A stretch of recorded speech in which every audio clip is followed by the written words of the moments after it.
ఈరోజు మనం చెప్పుకోబోయే వాక్యం ఏంటంటే హిజ్కియా కోసమండి. రెండవ రాజుల గ్రంథం రెండవ రాజుల గ్రంథం 20వ అధ్యాయం 2, 3 వచనాలండి. 2, 3 వచనాలు. అతడు తన ముఖం గోడతట్టు తిప్పుకొని, హ్మ్. యెహోవా యెహోవా యథార్థ హృదయుడనై సత్యముతో హ్మ్. నీ సన్నిధిని నేనెట్లు నడుచుకుంటునో, నీ దృష్టికి అనుకూలముగా హ్మ్. సమస్తమును నేనెట్లు జరిగించుతునో కృపతో జ్ఞాపకం చేసుకొనుమని హిజ్కియా కన్నీళ్లు విడిచుచు యెహోవాను ప్రార్థించెను. చాలు యెషయా నిర్మశాల నుండి అవతలకు వెళ్ళక మునుపే చాలురా చాలురా యెహోవా వాక్కు చాలురా ఇక్కడ హిజ్కియా ఒక ప్రార్థన చేస్తున్నాడు అనమాట. అంటే హిజ్కియా చేసిన ప్రార్థన అంటారు కదా. హిజ్కియాకి చాలా సమస్యలు అనేవి వచ్చాయన్నమాట. 3 రకాల సమస్యలు వచ్చాయి. మొదటిది ఏంటంటే ఫస్ట్ సన్హెరీబ్ వస్తాడు. వచ్చి ముట్టడి వేసినప్పుడు హిజ్కియా ఏం చేస్తాడంటే దేవుని దగ్గరికి వెళ్ళి మొర పెడతాడనమాట. అప్పుడు యెషయా ప్రవక్త ద్వారా దేవుడు మాట్లాడతాడు. రెండవసారి కూడా మళ్ళీ సన్హెరీబ్ వచ్చి అషూర్ రాజు వచ్చి ముట్టడి వేసినప్పుడు అప్పుడు కూడా హిజ్కియా ఎక్కడికి వెళ్తాడంటే దేవుని మందిరానికి వెళ్తాడు. దేవుని మందిరానికి వెళ్ళి ప్రార్థన చేస్తాడనమాట. అప్పుడు కూడా యెషయా ప్రవక్త ద్వారా దేవుడు అనుకూలమైన వచనాన్ని పలుకుతాడు. అంటే యెషయా ప్రవక్త ఆ రోజుల్లో హిజ్కియాకి ఎలా ఉన్నాడంటే ఒక ఆధ్యాత్మిక గురువుగా ఉన్నాడు. ఆధ్యాత్మిక ఆలోచనకర్తగా, ఆధ్యాత్మిక సహకారిగా ఉన్నాడనమాట యెషయా ప్రవక్త. అలాంటి యెషయా ప్రవక్త ఎక్కడికొచ్చాడు? హిజ్కియా దగ్గరికి వచ్చాడనమాట. హిజ్కియా దగ్గరికి వచ్చి ఏమంటాడంటే మొదటి వచనంలో, ఆమోజు కుమారుడును ప్రవక్తినైన యెషయా అతని యొద్దకు వచ్చి, నీవు మరణమవుచున్నావు, బ్రతుకవు కనుక నీవు నీ ఇల్లు చక్కబెట్టుకొనమని యెహోవా సెలవిచ్చుచున్నాడని చెప్పాడు. ఇది వరకు రోజుల్లో ఏంటంటే దేవుడు తన భక్తుడిని ప్రేమించి, ఆ రాజుని ప్రేమించి ఏం చెప్పాడంటే నువ్వు మరణమైపోతావు అన్నాడు. ఎందుకంటే యెహోవా యందు భయభక్తులు కలిగిన వారి మరణము దేవుని దృష్టికి చాలా విలువైనదనమాట. అదే ఈ రోజుల్లో చూడండి, ఈ రోజుల్లో చూస్తే ఎవరికి మరణం ఎప్పుడు సంభవిస్తుందో తెలీదు. మన దగ్గర కూర్చున్న వాళ్ళే, మన ఎదురుగా కూర్చున్న వాళ్ళే అక్కడికక్కడే గొప్ప కూలిపోవడం మనం చూస్తూ ఉన్నామన్నమాట. అంటే మరణాన్ని వాళ్ళు వెతకకపోయినా సరే ఆ మరణం వాళ్ళకి ప్రాప్తిస్తూ ఉంది, సంభవిస్తూ ఉందన్నమాట. అయితే ఇక్కడ మాత్రం దేవుడు ఎంత ప్రత్యేకంగా అంటే హిజ్కియాని చాలా ప్రేమించాడు. ఆయన మరణమైపోతాడని ముందుగానే యెషయా ప్రవక్తని పంపించి నీ ఇల్లు నువ్వు చక్కబెట్టుకోమంటున్నావు. ఈరోజు చాలామంది వాళ్ళ గృహాలు వాళ్ళు చక్కబెట్టుకోకుండానే చనిపోతూ ఉన్నారండి. వాళ్ళ గృహాల్లో ఏమవుతుందో, ఏం జరుగుతుందో వాళ్ళ తర్వాత వాళ్ళంతా చాలా కూడబెడుతున్నారు. బిడ్డల కోసం, తర్వాత తన చుట్టూ ఉండేవారి కోసం, లేకపోతే మన సుఖం కోసం అందరం కూడా ఎంతో ప్రయాసపడి కష్టంతో ప్రతీదీ కూర్చుతున్నాం. కానీ ఎప్పుడు మరణం అయిపోతామో కూడా మనకి తెలియదనమాట. ఎందుకు దేవుడు అంత స్పెషల్‌గా హిజ్కియా దగ్గరికి యెషయాని పంపించి నువ్వు మరణమైపోతావు గనక నీ ఇల్లు చక్కబెట్టుకోమని చెప్పాడు అనంటే, ఇదంతా కూడా మనకంతా తెలిసిందేనండి వాక్యం. కాబట్టి నేను చెప్పేస్తాను. హిజ్కియా ఎలా ఉన్నాడు అనంటే ఒక అత్యద్భుతమైన రాజండి. ఎందుకనంటే దావీదు తర్వాత యోధాను పరిపాలించిన రాజులలో ఆయనంత అత్యంత నీతిమంతుడు, తర్వాత నమ్మకమైన వాడు ఎవ్వరు కూడా లేరనమాట. అంటే దావీదు తర్వాత అతను మాత్రమే, అంటే దావీదైనా సరే తప్పు చేశాడండి. దావీదు బెత్షెబతో పాపం చేశాడు, కానీ ఊరియాని చంపించాడు. కానీ ఈ హిజ్కియా ఈ రాజు మాత్రం అసలు కనీసం ఒక్క తప్పు కూడా ఆయన చేసినట్టుగా బైబిల్ గ్రంథంలో రాయబడలేదనమాట. దావీదు తర్వాత యోధాను పరిపాలించిన రాజులలో అత్యంత నీతిమంతుడు మరియు నమ్మకమైన వాడు అతడు హిజ్కియానే. ఒకసారి చూద్దామండి. 2వ రాజులు 18వ అధ్యాయం 6వ వచనం. 2వ రాజులు 18వ అధ్యాయం 6వ వచనం. 5వ వచనం నుంచి చదువుదాం.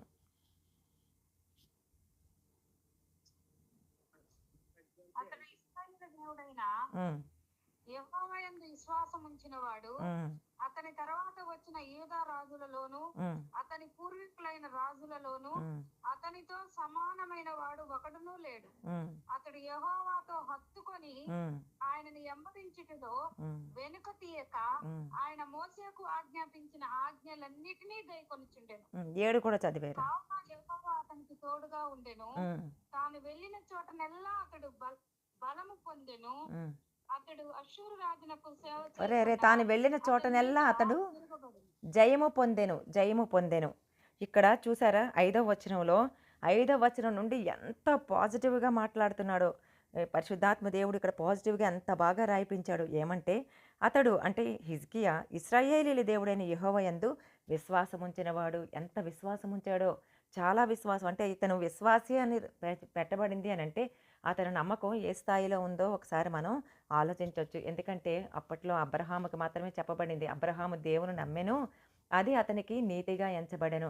ఆ తర్వాత మళ్ళీ హిజ్కియా కోసం ఇక్కడ రాయబడుతూ ఉందనమాట. అతడు యెహోవా యందు విశ్వాసముంచినవాడు. అతని తరువాత వచ్చిన యూదా రాజుల్లోనూ, అతని పూర్వీకులైన రాజులు అంటే అతని ముందు గాని, వెనక గాని అతనితో సమానమైన వాడు ఒక్కడునూ లేడు. అంటే అంత విశ్వాసంతో ఉన్నాడు. అంత నీతిమత్వం కలిగి ఉన్నాడనమాట. అంతగా అతను యెహోవాతో హత్తుకొని అసలబ్బా! ఆ మాటే చూసారు కదా!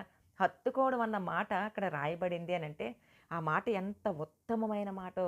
మనందరికీ కూడా వాళ్ళిద్దరూ కలిసి చాలా క్లోజ్ అండి. అంటే చాలా దగ్గర సహవాసం అండి. వాళ్ళు చాలా సన్నిహితంగా ఉంటారండి అని. కానీ ఇక్కడ వాళ్ళిద్దరూ చాలా హత్తుకొని ఉండేవాళ్ళు. ఒకరితో ఒకరు వాళ్ళు హత్తుకొని ఉండేవాళ్ళు అని చెప్పి అన్నప్పుడు మనం కళ్ళమ్మట నీళ్లు కూడా కార్చుతాం. ఎందుకంటే వాళ్ళ తాలూకా ప్రేమ, వాళ్ళ మధ్యలో ఉండే సాన్నిహిత్యం, వాళ్ళ మధ్యలో ఉండే సంబంధాన్ని బట్టి ఇక్కడ యెహోవాతో హిజ్కియా హత్తుకొని ఉన్నాడంట. ఆ మాట ఎంత బావుంది కదా! వినడానికి చాలా బావుంది.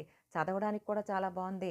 చెప్పుకోవడానికి కూడా చాలా బావుంది. ఎందుకంటే హత్తుకోవడం అంటే, అంటే దేవుడేంటో హిజ్కియాకి తెలుసు.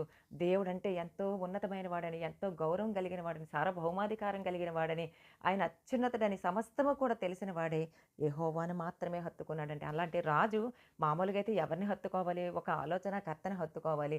ఒక దీర్ఘదర్శిని హత్తుకోవాలి. లేదంటే ఇంకా తన చుట్టూ తను పరిపాలించే వాటిల్లో ఏదో ఒకటి ధనాన్నో, కీర్తినో లేదంటే తన చుట్టూ పొగుడుతున్న వారందరినో ఎవరో ఒకళ్ళని అలాగా ఇవి చాలామంది రాజులు అలా చేశారు. కానీ ఈయన మాత్రం యెహోవాను మాత్రమే హత్తుకున్నాడు. అంటే యెహోవా యందు మాత్రమే భయభక్తులు కలిగి ఉన్నాడు. యెహోవా దగ్గర వినయ విధేయతలు కలిగి ఉన్నాడు. అలాగే ఆయనను వెంబడించుటలో వెనక తీయలేదంటండి. ఇప్పుడు మనం ఏం చేస్తామంటే 6 గంటలకు ప్రార్థన అంటే మనం రాలేం. ఈరోజు కొంచెం వర్షం పడుతుందనుకోండి, చర్చ్ టైంకి వర్షం పడుతుంది. ఎవ్వరూ రారు. ఎందుకంటే మేమైనా సరే, అంటే మనందరి కోసం చెప్తున్నాను. మీ అందరి కోసం కాదు. మానవ సహజమైన మనసు. మనం ఎలా అయిపోయామంటే, ఒకప్పుడు వర్షంలో తడిసి ఎజ్రా టైంలో వ ఈ ఇజ్రాయేలీలందరూ కూడా ధర్మశాస్త్రం చదవబడుతూ ఉంటే, ఆ వర్షాలతో పాటు, చలితో పాటు ధర్మశాస్త్రంలో ఉండే విషయాలకు కూడా వాళ్ళు భయంతో వణికారండి. కానీ ఈరోజు వర్షం పడుతుందంటే ఒక్కళ్ళు రారు. చర్చిలన్నీ కూడా ఖాళీ అయిపోతాయి. అలా ఎండాకాలం అంటే ఎవరు రారు. ఎందుకంటే చర్చిలన్నీ ఖాళీ అయిపోతాయి. ఎండ దెబ్బ తగిలేస్తది. నేను ఎండ దెబ్బ నీకు తగలనివ్వను అని అంటుంటే మనం ఎండ దెబ్బ తగులుతదంటాం. నీకు వెన్నెల దెబ్బ తగలనివ్వను అంటే అమ్మో! మంచులో నేను రాలేను, చలిలో నేను రాలేనంటాం. కానీ ఇక్కడ ఇతను ఏ విషయంలో కూడా ఒక రాజయ్యుండి మనం సామాన్య ప్రజలం. కానీ ఇక్కడ ఒక ఇజ్రాయేలు రాజనమాట. అంటే దేవుడి యొక్క ప్రజల్ని ఏలే రాజు, దేవుడితో ఎన్నుకోబడిన ఈ రాజు ఆయనను వెంబడించట్లో వెనుక తీయక మోషేకి ఆజ్ఞాపించిన ఆజ్ఞలన్నిటినీ చుండెను. అంటే ఏదైతే ధర్మశాస్త్రం విప్పాడు, ధర్మశాస్త్రం విప్పి ఏదైతే ఆజ్ఞ ఉందో ఆ ప్రతి ఆజ్ఞ కూడా ఆయన గైకొంటూ ఉన్నట్టుగా మనం ఇక్కడ చూస్తూ ఉన్నామనమాట. కావున యెహోవా అతనికి తోడుగా ఉండెను. తాను వెళ్ళిన చోటెల్లా అంటే ఇక్కడ మనం యెహోవా అతనికి తోడుగా ఉండెనన్న మాట మనం యోసేపు దగ్గర చూస్తామండి. యోసేపుని యెహోవా అతనికి తోడుగా ఉండెను. ఎక్కడ చూసినా యెహోవా అతనికి తోడుగా ఉండెను. కాబట్టి అతను ఏంటంటే గుంటలో నుంచి పైకి తీయబడ్డాడు. అలాగే పోతీఫర్ ఇంటి దగ్గర నుంచి ఆయన వాళ్ళ భార్య అనే చెర నుండి విడిపించబడ్డాడు. చెరసాలలోకెళ్ళినా సరే, ఆ ఇనుము అతన్ని బంధించినా సరే యెహోవా అతనికి అక్కడ తోడుగా ఉన్నాడు. కాబట్టి అతను రాజుగా మార్చబడ్డాడు. రాజుకి తండ్రి అయిపోయాడు. ఫరోకి తండ్రిగా మార్చబడ్డాడు. యెహోవా అతనికి తోడుగా ఉండడం వల్ల యోసేపు ఏమయ్యాడంటే వర్ధిల్లాడు, అభివృద్ధి చెందాడు. అలాగే ఈ హిజ్కియా రాజుకి కూడా యెహోవా అతనికి తోడుగా ఉన్నాననమాట. తోడుగా ఉండడం వల్ల తాను వెళ్ళిన చోటనెల్లా అతడు జయము పొందాడు అని ఉందండి. మీరందరూ కూడా ఇప్పుడు మస్తానబీ చదివింది. ఇప్పుడు మీరందరూ కూడా చదువుతూ ఉన్నట్టుగానే నాకు కనపడుతూ ఉంది. ఎందుకంటే మనకి వాక్యం క్లియర్‌గా కనిపిస్తుంది కదా! అయితే అతనికి యెహోవా తోడుగా ఉండడం వల్ల హిజ్కియా ఎక్కడికెళ్ళినా సరే జయం పొందాడు. ఈరోజు ఆ ప్రశ్న మనం వేసుకుందామా? మనము ఆయన్ని వెంబడించడంలో ఎప్పుడైనా వెనక్కి తీస్తున్నామేమో! అంటే మన జీవితాల్లో కార్యాలు జరగటం లేదు కదా! కొన్ని కార్యాలు జరగటం లేదు. మనకంటూ కొన్ని సమస్యలున్నాయి. ఆర్థికపరమైన సమస్యలున్నాయి. మన బిడ్డలకి వివాహం అనే సమస్యలున్నాయి. అనారోగ్యం అనే సమస్యలున్నాయి. ఇంకా మనం చెప్పుకోలేని రకరకాల సమస్యలున్నాయి. ఉద్యోగాలు కావాలనే సమస్యలున్నాయి. సీట్లు రావాలని, మన పిల్లల మంచి భవిష్యత్తు కావాలనే సమస్యలున్నాయి. రకరకాల సమస్యలున్నాయి. మన తావుల్లో మనం అభివృద్ధి పొందాలనే సమస్యలున్నాయి. ఇలాంటి సమస్యలన్నీ ఎందుకున్నాయి అనంటే, ఏమో ఒకవేళ మనం యెహోవాను హత్తుకోవట్లేదేమో! అంటే ఆయన హిజ్కియా హత్తుకున్నట్టుగా మనం యెహోవాను హత్తుకోలేకపోతున్నామేమో, ఆయన వెంబడించట్లో ఏ ఒక్క విషయంలోనైనా మనం వెనక్కి తీస్తున్నామేమో, మన బిడ్డలకు ప్రాధాన్యత ఇస్తున్నామేమో, మన ఆరోగ్యానికి ప్రాధాన్యత ఇస్తున్నామేమో, మన చుట్టూ ఉండే పరిస్థితులకు ప్రాధాన్యత ఇస్తున్నామేమో, మన కుటుంబానికి ప్రాధాన్యత ఇస్తున్నామేమో, మన సమస్యలకు మనం ప్రాధాన్యత ఇస్తున్నామేమో. అయితే దేవుడు అంటున్నాడు, నన్ను గనక వెంబడించడంలో నువ్వు వెనక తీయకుండా ఉంటే నేను నీకు తోడుగా ఉంటానంటున్నాడు. అందుకప్పుడు నేను కనుక తోడుగా ఉంటే, అంటే దేవుడు ఇక్కడ మాట్లాడుతున్నాడు హిజ్కియా ద్వారా. నేను తోడుగా ఉండడం వల్ల హిజ్కియా ఏమైపోయాడంటే ఎక్కడికెళ్ళినా సరే జయం పొందాడు. అంటే ఏ విషయంలోనైనా ఇంట్లో జయం పొందాడు, బయట జయం పొందాడు, తర్వాత రాజుల మీద జయం పొందాడు, తర్వాత రాజ్యాల మీద జయం పొందాడు. అన్ని విషయాల్లో ఆరోగ్య విషయంలో కూడా జయం పొందాడు. ఇలాంటి ఈ మాట దేవుడు మనతో మాట్లాడుతున్నాడు. ఏమనంటే, నువ్వు కూడా అన్ని విషయాల్లో జయం పొందాలంటే, నీ అనారోగ్యంలో నువ్వు జయం పొందాలంటే, నీ యొక్క సేవలో నువ్వు జయం పొందాలంటే, నీ యొక్క చర్చ అభివృద్ధిలో నువ్వు జయం పొందాలంటే, నీ రాబడి అధికం అవ్వాలంటే, నీ ఆర్థిక పరిస్థితులు బాగవ్వాలంటే ఎలా ఉండాలి అనంటే, నీకు యెహోవా తోడుగా ఉండాలి. అంటే యెహోవా నీకు తోడుగా ఉండాలంటే ఆయన ఆజ్ఞలు మనం గైకొనాలి. ఆయన ఆజ్ఞలు మనం గైకొని ఆయనను వెంబడించడంలో మనం వెనుక తీయకుండా ఉండాలని ఈరోజు దేవుడు మనతో మాట్లాడుతూ ఉన్నాడండి. అయితే అలాంటి ఈ హిజ్కియా ఇలాంటి హిజ్కియాకి ఏమొచ్చిందంటే ఇక్కడ ఈ ప్రార్థన చేస్తున్నాడు. ఏమని 20వ అధ్యాయంలో 2వ రాజుల 20వ అధ్యాయంలో ప్రార్థన చేసే పరిస్థితికి వచ్చిందనమాట. ఎలాంటి ప్రార్థన చేస్తున్నాడు? కన్నీళ్లు విడుస్తూ ప్రార్థన చేస్తాడు. ఇంత జయశాలి, అంత గొప్ప బలవంతుడు, ఎక్కడికెళ్ళినా సరే దేవుని కలిగుండి అన్ని విషయాల్లో జయం పొందిన ఈ వ్యక్తి ఇక్కడ మాత్రం బలహీనమైన పరిస్థితిలో, బలహీనమైన ఆ యొక్క దేవుని యొక్క సన్నిధిలో బలహీనమైన పరిస్థితిలో కన్నీళ్లు విడుస్తూ ప్రార్థన చేస్తున్నాడండి. ఎందుకు అనంటే, అసలు హిజ్కియాకి మరణకరమైన రోగం వచ్చిందని మనకందరికీ కూడా తెలిసిందే. అయితే స్వయంగా ఇతనికి ఆ అనారోగ్యం వచ్చినట్టు తెలిసిన రకరకాల వైద్యులు, అంటే వాళ్ళ సంస్థానంలో ఉండే వైద్యులందరూ కూడా ఇంకా వీలైతే పక్కనున్న ఎక్కడెక్కడో ఉన్న వైద్యులందరినీ కూడా సంప్రదించి ఉండుండొచ్చు. ఎందుకంటే ఈ అనారోగ్యం పోవాలి, మరణకరమైన రోగం పోవాలని చెప్పి చాలా మరణంతో ఉన్నాడు, చాలా దుఃఖంతో ఉన్నాడు, చాలా కష్టంతో ఉన్నాడు, చాలా వేదనలో ఉన్నాడు, చాలా బాధలో ఉన్నాడు. అలాంటి పరిస్థితుల్లో ఏ ఒక్క వైద్యుడు కూడా వచ్చి బాగు చేయలేకపోయాడు. బాగు చేయలేనప్పుడు ఎలాగైనా సరే నేను బాగుపడాలని చెప్పి ఆయన తాపత్రయపడుతూ ఉంటే, ఆయన కోరుకుంటూ ఉంటే నేను ఈ మరణ పడకలోంచి బయటికి రావాలని. మనం కూడా అంతే కదండి. మనకు అనారోగ్యం ఉన్నప్పుడు, మనం మరణ పడక మీద ఉన్నప్పుడు నేను పైకి లెగాలి, నేను బయటికి రావాలి, తిరిగి మళ్ళీ నేను దేవుడి దగ్గరికి వెళ్ళాలి, దేవుడి సన్నిధిలో నేను కనబడాలి, దేవుడికి సాక్ష్యం చెప్పుకోవాలి, దేవుడు కృతజ్ఞతాకానికి ఇచ్చుకోవాలి అని చెప్పి మనందరం కూడా చాలా ఆరాటపడుతూ ఉంటామన్నమాట. అలాగే హిజ్కియా కూడా నేను మరణమైపోయే పరిస్థితిలో ఉన్నాను, నేను బయటికి రావాలి, నేను పైకి లెగాలి, నేను దేవుని సన్నిధికి నేను వెళ్ళాలి, మళ్ళీ ఆరాధించాలి, దేవుని వైపు ప్రజలందరినీ కూడా తిప్పుతూ ఉత్తేజపరచాలి అని చెప్పి ఈ హిజ్కియా అనుకుంటూ ఉన్నాడండి. ఎందుకునంటే ఇంతకుముందు, అంటే హిజ్కియా రాకముందు ఆయన తండ్రి ఎలా ఉన్నాడు అనంటే చాలా విగ్రహారాధనతో ఉన్నాడు. దేవుని యందు చెడు నడత నడిచాడనమాట. అయితే చూసారా, బాలుడు నడవలసిన త్రోవకుండా వారిని నడిపించుము అని దేవుని వాక్యం చెప్తూ ఉంటే, ఇక్కడ మాత్రం హిజ్కియా తండ్రి బాలుడు నడవాల్సిన త్రోవగుండా నడిపించడం మానేసి ఏం చేస్తున్నాడంటే చెడు నడత నడుస్తూ ఆ చెడు నడతని వీళ్ళ ముందు చూపిస్తూ ఉన్నాడనమాట, కనపరుస్తూ ఉన్నాడనమాట. అయినా సరే చూసారా, చాలామంది ఏమంటారంటే పిల్లలు చెడిపోయారు అనుకోండి, వీళ్ళని కాదండి, వీళ్ళని పెంచిన తల్లిదండ్రులు అనాలి అని అంటారు. చాలా తప్పండి, చాలా తప్పు. తల్లిదండ్రులు ఎప్పుడు కూడా పిల్లల యొక్క క్షేమాన్నే కోరుకుంటారు, పిల్లల యొక్క మంచినే కోరుకుంటారు, వాళ్ళు మంచిగా మంచి భవిష్యత్తులో ఉండాలని కోరుకుంటారు. కానీ కొంతమంది పిల్లలు ఏంటంటే తప్పిపోయి వాళ్ళ తల్లిదండ్రులకి ఉరిగా మారిపోతారనమాట. వాళ్ళ తల్లిదండ్రులకి చాలా బాధ కలిగించేవారుగా మారిపోతారనమాట. దానివల్ల తల్లిదండ్రులు కూడా చాలా బాధపడుతుంటారు. మళ్ళీ తిరిగేసి సమాజం అంతా ఏమంటదంటే తల్లిదండ్రులని నిందిస్తూ ఉంటుందన్నమాట. కానీ ఇక్కడ హిజ్కియా తన తండ్రి చెడు నడత నడుస్తూ ఉన్నాడు, యెహోవా దృష్టికి చాలా చెడ్డవాడుగా ఉన్నాడనమాట. ఉన్నత స్థలాలు పెట్టాడు, యెహోవా ఆజ్ఞల్లో ఏది కూడా, ఆయన ఇచ్చిన ఆజ్ఞల్లో ఏది కూడా ఆయన పాటించలేదు. ఆ ఉన్నత స్థలాలు పెట్టుకున్నాడు, దేవతా స్తంభాలు నిలుపుకున్నాడు, ప్రజలందరినీ కూడా తిప్పివేశాడు. ఆ ఉన్నత స్థలాల మీద ఆ యొక్క విగ్రహాలకి వాటన్నిటికీ కూడా వీళ్ళు బలులు అర్పించేటట్టుగా చేశాడనమాట. అయినా ఇదంతా చూస్తూ ఉన్నా సరే ఇతను హిజ్కియా మాత్రం అవే విషయాల్లో కూడా ఆయన తల దూర్చలేకపోయాడనమాట. ఎందుకు అనంటే ఉగ్గుపాలతో ఆ తల్లులు వాళ్ళందరూ కూడా పెంచుతూ ఉన్నారు. ఇగో ధర్మశాస్త్రం ఎలాగుంది, ఈ ధర్మశాస్త్రం ఎలా రాయబడి ఉంది, మనకి దేవుడైన యెహోవాయే మన దేవుడు, ఆయన తప్ప వేరొక దేవుడు లేడు అని హిజ్కియా బాలుడైనప్పటి నుంచి కూడా తను నేర్చుకున్నాడు. కాబట్టి యెహోవా ఆజ్ఞలు, అంటే మోషేకి దేవుడిచ్చిన ఆజ్ఞలు ఏ ఒక్కటి కూడా తప్పిపోలేదండి. తల్లిదండ్రులు వేరేగా ఉంటే పిల్లలు అలా ఉండగలరా? తండ్రి వేరేగా చేస్తా ఉంటే పిల్లోడు కూడా ఏం చేస్తాడంటే తండ్రినే అనుసరిస్తాడు. ఇంట్లో వాళ్ళనే అనుసరిస్తాడు. కానీ హిజ్కియా మాత్రం అస్సలు అలాగ అనుసరించే పరిస్థితే లేదండి. అలాంటి హిజ్కియా ఏం చేశాడంటే రాజయిన తర్వాత అతను 25 సంవత్సరాల వయసులో రాజయిన తర్వాత తన తండ్రి ఏవైతే నిలబెట్టాడో ఉన్నత స్థలాలు, దేవతా స్తంభాలు వీటన్నిటిని కూడా అవన్నీ కూడా తీసేశాడనమాట. తీసేసి చిన్నాభిన్నం చేసి పడగొట్టి తిరిగి మళ్ళీ ఆలయాన్నంతటిని కూడా పునరుద్ధరించాడు. పొద్దున కూడా వాక్యంలో పాస్టర్ గారు చెప్పారు కదా! ఆలయాన్ని తిరిగి మరలా పునరుద్ధరించాడు. యాజకుల్ని అంటే లేవీయులందరినీ కూడా మళ్ళీ సెట్ చేశాడు. యాజకులనందరినీ కూడా పెట్టాడు. మళ్ళీ తిరిగి ధర్మశాస్త్రంలో ఉన్న ప్రకారం ప్రత్యక్ష గుడారంలో ఎలాగైతే బలులు, అర్పణలు ఎలాగైతే ఉండేవో ఆ సమస్తాన్ని బట్టి మళ్ళీ తిరిగి దేవాలయాన్ని పునరుద్ధరించాడనమాట. పునరుద్ధరించి యెహోవాకు అర్పణలు, బలులు అర్పిస్తూ ఉన్నాడనమాట. యాజకత్వం చేయడం పెట్టాడనమాట. ఆ నియమాన్ని పెట్టి ఆయన పస్కా పండుగని తిరిగి మరలా పునరుద్ధరించాడండి. అంటే సొలొమోన్ తర్వాత మళ్ళీ ఎప్పుడు ఎవ్వరు కూడా పస్కా పండుగని ఆచరించలేదు. హిజ్కియా మాత్రమే తిరిగి మళ్ళా పస్కా పండుగను ఆచరించేటట్టుగా చేశాడు. అదే తన గోత్రాలన్నిటిని కూడా పిలిచాడు. అయితే అందులో కొన్ని గోత్రాలు రాకపోయినా మిగతా గోత్రాల వాళ్ళొచ్చారు. అయితే ఇజ్రాయేలు దేశంలో పస్కా పండుగని జరిపే రోజు జాతీయ పండుగగా హిజ్కియా ప్రకటించాడండి. అయితే ఈ హిజ్కియా అంటే ఏంటంటే హిజ్కియా అనే మాట హీబ్రూ పదం అనమాట. ఈ హీబ్రూ పదం అంటే యెహోవా బలపరుస్తాడు అని అర్థం. లేదా యెహోవా నా బలం అని అర్థం అనమాట.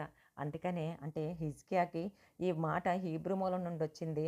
యెహోవా బలపరుస్తాడు అనే అర్థంతో ఉన్నాడనమాట. యెహోవా నా బలం అంటే హిజ్కియాకి తన పేరులో ఉండే అర్థం తనకి తెలుసు. ఎందుకంటే యెహోవా నన్ను తప్పక బలపరుస్తాడని. అందుకనే మొట్టమొదటిసారి సన్హెరీబు రాజు దండెత్తి వచ్చినప్పుడు ఆయన దేవుని దగ్గరికి వెళ్ళి మొరపెట్టగా యెషయా ద్వారా దేవుడు ఉత్తరం ఇచ్చాడు. నువ్వు భయపడకు, అతనికి నువ్వేం భయపడవలసిన అవసరం లేదు.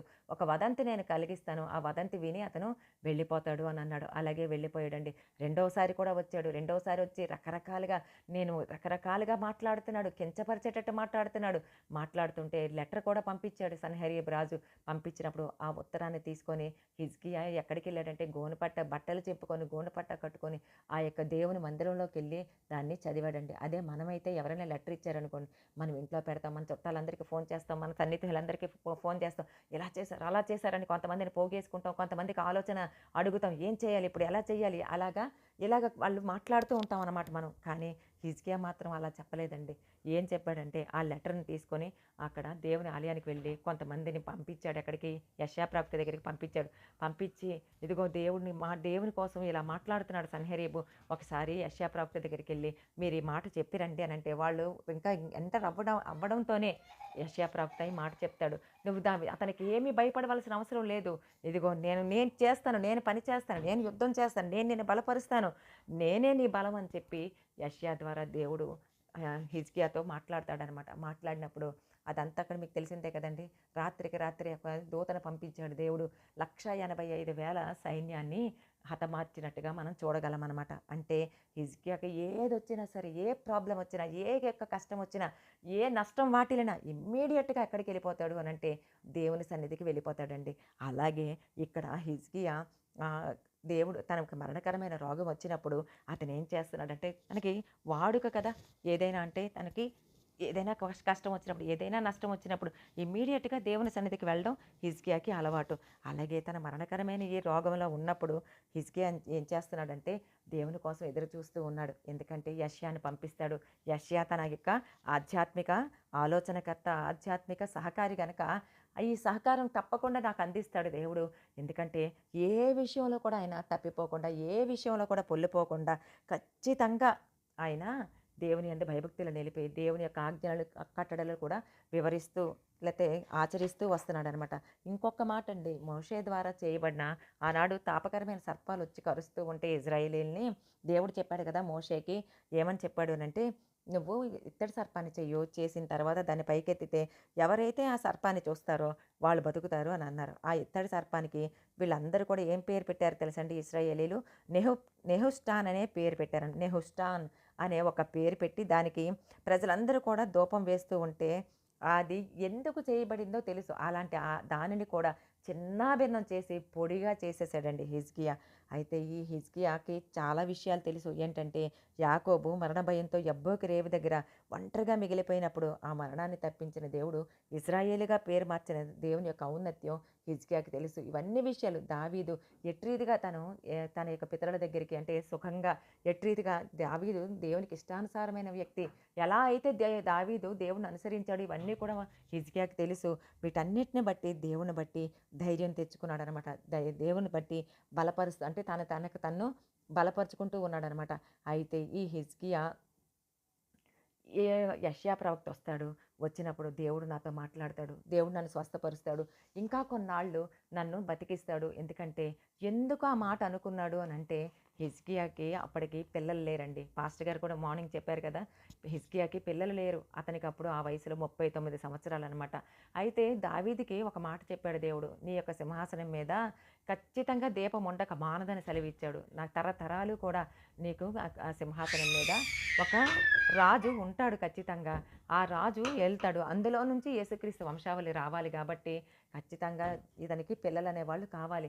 కాబట్టి తండ్రి నేను చనిపోయిన తర్వాత నా సింహాసనం అధిరోహించడానికి ఈ యోధా సామ్రాజ్యాన్ని ఏలడానికి ఇంకెవ్వరు కూడా ఉండరయ్యా. అయ్యా దయతో నన్ను జ్ఞాపకం చేసుకోమని చెప్పి అక్కడ ప్రార్థన చేస్తున్నట్టుగా కనిపిస్తుందనమాట. అయితే ఈ మరణకరమైన రోగంతో ఉండేటప్పుడు హిజ్కియా యెషయా కోసం ఎదురు చూస్తూ ఉండగా ఇప్పుడు మనమైనా అంతే కదండి. మనం ప్రార్థన చేస్తున్నాం అనుకోండి. నేను నా చిన్నప్పుడు నా ఆత్మీయ తల్లి దగ్గరికి నేను పరిగెత్తుకుంటూ వెళ్ళేదాన్ని అనమాట. ఎందుకనంటే నా కుమారుడా అని, నా కుమారి నువ్వు నా ప్రియమైన బిడ్డవు అని చెప్పి ఆవిడ ప్రవచనాలు చెప్తుంటే కన్నీరు కార్చి, ఎందుకంటే మేమున్న సమస్యల్లో మేమున్న కష్టాల్లో వాళ్ళు మాట్లాడుతూ ఉంటే మేము కన్నీళ్లు కార్చి ఆ పరుగులు పెట్టేదాన్ని అనమాట. ఆ ఒక్క మాట మాట్లాడిన నా కుమారి నువ్వు నా కుమార్తెవు అని ఆ ఒక్క మాట కోసం నేను పరిగెత్తేదానండి.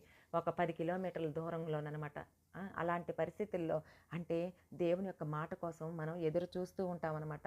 యెషయా ఎన్నోసార్లు మాట్లాడాడు.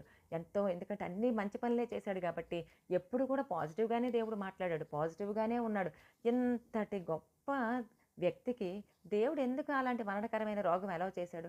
మనం అనుకుంటాం కదా, నాకే ఎందుకు ఇలాంటి రోగం రావాలి, నాకే ఎందుకు ఇలాంటి గడ్డలు రావాలి, నాకే ఎందుకు ఇలాంటి మోకాళ్ళ నొప్పులు రావాలి, ఎంత కష్టం ఎందుకు రావాలి, మాకే ఎందుకు ఈ ఆర్థిక పరిస్థితులు, నా మనవడికే ఎందుకు ఇలాగ ఉండాలి అని చెప్పి మనం కొన్నిసార్లు అనుకుంటూ ఉంటామన్నమాట. కానీ దేవుడు అనుమతిస్తే ఏదైనా సరే ఒక కీడు చాటున మేలుంచే దేవుడు అండి. హిజ్కియా అలాగా ఆ మరణకరమైన పరిస్థితిలో ఉన్నాడని దేవుడు చూడలేదా? చూస్తూ ఉన్నాడు. దేవుడు అనుమతించాడు. అయితే యెషయా ప్రవక్తని పంపిస్తాడని ఇతడు ఎదురు చూస్తూ ఉన్న సమయంలో నిజంగానే ఒకరోజు రానే వచ్చాడు యెషయా ప్రవక్త. వచ్చినప్పుడు ఆ కోట గుమ్మంలోనికి అడుగు పెడుతుంటే చాలామంది అంటే తప్పు చేస్తున్న రాజులు భయంతో వణికిపోయేవారండి. ఎలా అంటే సమాధానంగా వస్తున్నావా అని అడుగుతూ ఉండేవారు అనమాట ప్రవక్త గనక ఆ కోటలోకి వస్తున్నప్పుడు. అయితే అంటే ప్రవక్త వస్తున్నాడంటే అంత భయభక్తులతో ఉండేవారు. ఎందుకంటే ఆయన యెహోవా యొక్క ప్రతినిధి. అలాంటి పరిస్థితుల్లో యెషయా లోపలికి వచ్చినప్పుడు అక్కడ వాళ్ళందరూ కూడా అంటే అక్కడ కాపలాదారులు వాళ్ళందరూ కూడా, తర్వాత అక్కడ ఆలోచనకర్తలు వాళ్ళందరూ కూడా రాజు సముఖంలో నిలిచే ప్రతి ఒక్కరు కూడా అనుకుంటున్నారు, ఆహా దేవుడు యెషయాని పంపించాడు, ప్రవక్తని పంపించాడు అంటే మా రాజుగారిని దేవుడు స్వస్థపరుస్తాడు. ఎందుకంటే యెహోవా యందు నమ్మకంగా జీవించాడు కదా, యెహోవాను హత్తుకొని జీవించాడు కదా, ఖచ్చితంగా దేవుడు స్వస్థత ఇవ్వడానికే ఈరోజు యెషయా గారిని పంపించాడు, అంటే ప్రవక్తని పంపించాడు అని. ఎందుకంటే ఆ గుంపులో నేను కూడా ఉంటానండి. నేను కూడా ఏమనుకుంటానంటే ప్రవక్తని చూడగానే అంత దూరంలోనే నాకు ఇంకా గుండె కొట్టేసుకుంటుంది అన్నట్టు. అబ్బా ఇంకా ప్రవక్త వచ్చాడు, లేపబడిపోతాడు మా రాజు, తిరిగి మరలా నార్మల్గా అయిపోతాడు, సాధారణ జీవితం జీవిస్తాడు, మళ్ళీ తిరిగి దేవుని కొరకు గొప్ప కార్యాలు చేస్తాడు అని అలాంటిది అనుకుంటుంది అనమాట. అలాగే చుట్టుపక్కల ఉన్న వాళ్ళందరూ కూడా అలా అనుకొని ఉండుంటారేమో అనుకున్నప్పుడు యెషయా ప్రవక్త లోపలికి వచ్చాడు. వచ్చి ఒక మాట చెప్పాడు, ఇదిగో హిజ్కియా నిన్ను దేవుడు నువ్వు మరణమైపోతావని చెప్తున్నాడు, నీ ఇంటిని నువ్వు చక్కబెట్టుకో అని చెప్పి వెళ్ళిపోయాడండి. వెళ్ళిపోయినప్పుడు అంటే హిజ్కియా అక్కడ ఎక్కువగా వాళ్ళిద్దరి మధ్యలో అసలు మాటలేం వచ్చినట్టుగా లేవు. దేవుడు ఏదైతే ప్రవక్తలు ఎలా ఉంటారంటే దేవుడు ఏదైతే చెప్పమన్నాడో అది మాత్రమే చెప్తారండి. విస్తారంగా మనలాగా మాట్లాడరు. విస్తారమైన మాటల్లో దోషం ఉండక మానదు. ఏదైనా ఒక విషయం మనం ఒక కబురు పెట్టామనుకోండి, ఒక కబురు పంపించామనుకోండి ఎవరితోనైనా, పంపించినప్పుడు అది ఎలా అయిపోద్ది అంటే చిలవలు పలవలు పర్వతం అయిపోద్ది తర్వాత. అంటే చిన్న మాట ఎంత మనిషిని గ్యాప్ తెచ్చి పెట్టేస్తుంది అంటే రకరకాలు, అసలు విషయం ఇంతే ఉంటుంది, దానికి చుట్టూ రకరకాల మాటలు మాట్లాడడం వల్ల లోపల ఉండే సమాచారం అది కరప్ట్ అయిపోద్ది అనమాట. అంటే చెడిపోతుంది. దాని తాలూకా అర్థం, దాని తాలూకా భావాన్ని అది కోల్పోతుందన్నమాట. దాని తాలూకు సమాధానాన్ని అది కోల్పోతుంది. అయితే ఇక్కడ హిజ్కియా దగ్గరికి వచ్చినప్పుడు యెషయా ప్రవక్త అంటున్నాడనమాట. ఒక మాట చెప్పేసి వెంటనే బయలుదేరాడు. హిజ్కియా కూడా అయ్యా ఒక్కసారి నా కోసం ప్రార్థన చెయ్యయ్యా అని చెప్పి యెషయాని అడగలేదండి అక్కడ. హిజ్కియాకి యాజ్ యూజువల్ ఎలాగైతే అలవాటైందో అలాగే దేవుని సన్నిధిలోకి వెళ్ళి ఆ లెటర్స్ అవి పరిచి దేవుని సముఖంలో ప్రార్థన చేస్తాడు కదా. గోడ తట్టు తిరిగిపోయాడండి హిజ్కియా. గోడ తట్టు అంటే రహస్యంగా ఉన్న దేవునికి రహస్యంగా ప్రార్థన చేయడం మొదలుపెట్టాడు. చుట్టూ ఉండేవారిని చూడటం లేదు. మీరు నా కోసం ప్రార్థన చేయండి అంటం లేదు. ఎమర్జెన్సీ పరిస్థితి అని తను గుర్తించాడు. అంటే నేను చనిపోతున్నాను, దేవుడే పంపించాడంటే ఇది అత్యవసర పరిస్థితి, ఖచ్చితంగా నేను ఇప్పుడు ప్రార్థన చేయవలసిన పరిస్థితి వచ్చింది. నేను ఇంకా గట్టిగా దేవుని యొక్క పాదాలు పట్టుకొని, పొద్దున్న పాస్టర్ గారు చెప్పారు కదా, మా పాస్టర్ కాళ్ళు పట్టుకొని ఊపేస్తుంది, ఆ కాళ్ళు దొరకట్లేదు కాబట్టి సరిపోయిందని. ఆ హిజ్కియా కూడా తనకి తెలిసింది, దేవుని సన్నిధిలో నేను కనబడాలి, దేవుని వైపు నేను తిరగాలి, దేవుని దగ్గర నేను ఆయన పాదాలు పట్టుకోవాలి, ఆయనని విజ్ఞాపన చేసుకోవాలి, ఇది అత్యవసర పరిస్థితి అని గుర్తించి ఇమ్మీడియట్గా గోడ వైపు తిరిగాడండి. తిరిగి కన్నీళ్లు కార్చుతూ, చాలామంది ప్రార్థన చేస్తారు కానీ కన్నీటితో ప్రార్థన చేయరు. కన్నీటితో ప్రార్థన చేసిన స్వార్థం కోసం చేస్తారు. ఈ యొక్క హిజ్కియా ఏం చేస్తున్నాడంటే, తనకి వారసులు లేరు, తండ్రి నా సింహాసనం మీద కూర్చోవడానికి వారసులు లేరు కనుక నువ్వు నాకు వారసులను ఇవ్వయ్యా, నాకు ఆయుష్ ఇవ్వయ్యా, నాకు ఆరోగ్యాన్ని ఇవ్వయ్యా, నీ ప్రజలు తప్పిపోకుండా ఉండేటట్టుగా ఇదిగో నా యొక్క వారసులు తిరిగి మరలా నీ బిడ్డల్ని ముందుకు నడిపిస్తారయ్యా అంటూ తను ప్రార్థన చేయడం మనం చూస్తున్నాం అనమాట. అయితే మొదటగా హిజ్కియా దేవుని ముందు తన హృదయాన్ని విప్పాడండి. తన వ్యాధిని, తన పరిస్థితిని తెలియజేశాడు. దేవుడికి తెలియదా? దేవుడు తన హృదయాన్ని తెలియదా? తన హృదయం ఎలా ఉంటుందో తెలియదా? తన వ్యాధి, తన పరిస్థితి దేవుడికి తెలియదా? అయినా సరే ఒకసారి దేవుడికి గుర్తు చేస్తూ ఉన్నాడనమాట. తండ్రి ఇదిగో నా హృదయం ఎలా ఉంది, నీ వైపే కదా తండ్రి నేనున్నా, నేను హత్తుకున్నానయ్యా నాయన, ఇదిగో నీతో పాటే నేను ఉన్నానయ్యా, నేను విడిచిపెట్టలేదయ్యా, ఇదిగో నాకు ఇలాంటి వ్యాధి ఉంది, నేను ఈ పరిస్థితిలో ఉన్నానయ్యా, నన్ను ఒకసారి జ్ఞాపకం చేసుకోమని చెప్తూ ఉన్నాడు. రెండోదిగా హిజ్కియా దేవుని పట్ల తనకున్న నమ్మకాన్ని వ్యక్తం చేశాడు. నువ్వేదైనా చేయగలవయ్యా, ఎందుకంటే శత్రువు దగ్గరే 2 సార్లు శత్రువు వచ్చినా సరే ఆ శత్రువుకి హిజ్కియాని అప్పచెప్పలేదండి దేవుడు. ఇజ్రాయేలు ప్రజల్ని అప్పచెప్పలేదండి. హిజ్కియాని బందీగా తీసుకెళ్ళడానికి దేవుడు అనుమతి ఇవ్వలేదు. ఈరోజు ఆ రోగానికి ఎందుకు దేవుడు అనుమతి ఇచ్చాడు అని దేవుడు ఈ రోగానికి కూడా అనుమతి ఇవ్వడు. నాకు అంటే చాలామంది భయపడుతూ ఉంటారు, ఏ రోగం వచ్చి మనల్ని చంపేస్తుందో, ఇది క్యాన్సర్ అయిపోతుందేమో అని చెప్పి మనం భయపడుతూ ఉంటాం అనమాట. ఆ భయాలన్నీ, ఆందోళనలన్నీ తొలగించు. ఈ హిజ్కియా అయితే అస్సలు అలాంటివి ఇది నేను చనిపోతాను, ఇది నాకు క్యాన్సర్ ఏమో అని అలాంటి నమ్మకాలు పెట్టుకోలేదండి. దేవుడు ఏదైనా చేయగల సమర్థుడని నమ్మి హిజ్కియా దేవుని పట్ల తనకున్న నమ్మకాన్ని వ్యక్తం చేస్తూ ప్రార్థన అంటే దేవుడు తన పట్ల దయ చూపగలడని, అలాగే స్వస్థపరచగలడని నమ్మకంతో ఆయన గోడ తట్టు తిరిగి ప్రార్థన చేయడం మొదలుపెట్టాడు. మామూలుగా అయితే దేవుడు ఒకసారి డిక్లేర్ చేసిన తర్వాత ఇంకా అసలు దేవుడు ఒకసారి మాట ఇచ్చిన తర్వాత మళ్ళీ తప్పుతాడా?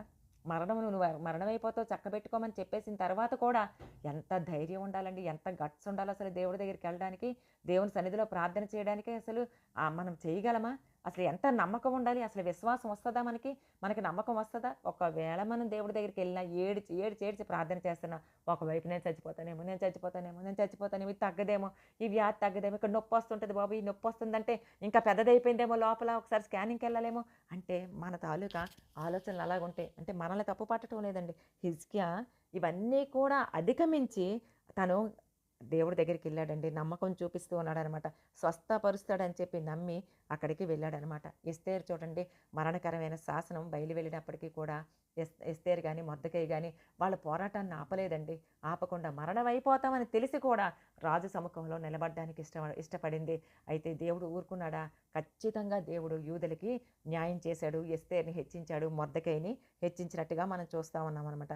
అయితే హిజ్కియా తన జీవితంలో చేసిన మంచి పనులన్నీ కూడా గుర్తు చేసుకుంటూ వస్తున్నాడు అనమాట. చేసుకుంటూ వచ్చి హిజ్కియా తన జీవితంలో దేవునికి నమ్మకంగా జీవించినందుకు దేవుడు తనకి కరుణించమని కోరాడనమాట. తండ్రి నీ ఆలయానికి నేను వెళ్తున్నానయ్యా, నిన్నే కదయ్యా నమ్ముకున్నాను.